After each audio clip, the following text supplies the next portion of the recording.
ஒரு கம்பெனிக்காக 2 south Indian states full scale competition பண்றாங்க. ஆனா கடைசியில தமிழ்நாடு வந்து லூஸ் பண்ணிடுச்சு. என்ன நடந்ததுன்னு பார்ப்போம். வாங்க பேசலாம். நான் உங்க ஷாம் பேசுறேன். This is Tamil Nadu by the numbers. இந்த கம்பெனி பேரு பார்த்தீங்கன்னா, Hua Sung Group. சவுத் கொரியாவோட leading sports shoe manufacture. Initially தமிழ்நாடுல ஃபேக்டரி வரணும்னு பிளான் பண்ணாங்க. ஆனா ஃபைனல் டெஸ்டினேஷன் பார்த்தீங்கன்னா, ஆந்திர பிரதேஷ்க்கு வந்து இப்போ இன்வெஸ்ட்மெண்ட் போகுது. ரீசன் என்னன்னு பார்த்தீங்கன்னா, ஃபர்ஸ்ட் வந்து லேண்ட். ஆந்திர பிரதேஷ் வந்து 100 acre ready to use industrial land almost immediately allocate அவங்களுக்கு பண்ணிட்டாங்க.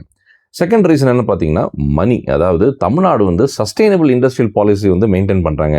ஆனால் ஆந்திர பிரதேஷ் என்ன பண்ணுறாங்கன்னா, aggressive subsidies, heavily discounted land pricing கொடுத்து ப்ராஜெக்டோட இனிஷியல் இன்வெஸ்ட்மெண்ட் காஸ்ட் வந்து ரொம்ப ரெடியூஸ் பண்ணிடுறாங்க இந்த கம்பெனிஸ்க்கு.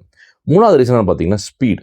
சீனியர் மினிஸ்டர்ஸ் டைரக்டாக இன்வால்வ் ஆகி சிங்கிள் விண்டோ அப்ரூவல்ஸ் வந்து ஃபாஸ்ட் ட்ராக் பண்ணுறாங்க ஆந்திர பிரதேஷில். நார்மலி மாசக்கணக்கான எடுக்கிற ப்ராசஸ் வந்து வாரக்கணக்கில் முடிஞ்சிருது. ஃபோர்த் ரீசன் என்ன பார்த்தீங்கன்னா, ஸ்மார்ட் லொகேஷன். இப்போ இந்த ஃபேக்டரி எங்கே வருதுன்னு பார்த்தீங்கன்னா, குப்பம்ல வருது. இது வந்து தமிழ்நாடு கர்நாடகா பார்டரில் வரதால ஆந்திர பிரதேஷ் இன்சென்டிவ்ஸும் வாங்கிக்கலாம். அதே நேரத்தில் Tamil Nadu supplier, skilled work force, Chennai ports, Bangalore eco system use பண்ணிக்கலாம். இதுதாங்க final master stroke Andhra Pradesh பண்ணது. என்னன்னு பார்த்தீங்கன்னா, சவுத் கொரியன் இன்வெஸ்டர்ஸ்க்காக ஆபெக்ஸ் கொரியா அப்படின்னு ஒரு டெடிகேட்டட் சப்போர்ட் சென்டர் கிரியேட் பண்ணியிருக்காங்க. இதனால வந்து என்ன அந்த சவுத் கொரியன் இன்வெஸ்டர் வந்து டேரெக்டாக வந்து இவங்க வந்து அட்ராக்ட் பண்ணுறாங்க. ரிசல்ட் என்னன்னு பார்த்தீங்கன்னா, ஹுவாசங்கோட மல்டி க்ரோர் மேனுஃபேக்சரிங் ப்ராஜெக்ட் இப்போ ஆந்திர பிரதேஷ்க்கு போயிடுச்சு. இதனால நிறைய தௌசண்ட்ஸ் ஆஃப் ஜாப்ஸும் அங்கே போயிடுச்சு இப்போ. ஸோ பெரிய கொஸ்டின் என்ன, தமிழ்நாடும் இப்படி அக்ரெசிவ் சப்சிடிஸ் கொடுக்கணுமா, இல்லை லாங் டேர்ம் சஸ்டைனபிள் பாலிசி தான் நமக்கு பெட்டர்னு வந்து அப்படியே கண்டினியூ பண்ணுமா? உங்கள் ஒப்பீனியன் என்னன்னு சொல்லுங்கள் கமெண்ட்டில்.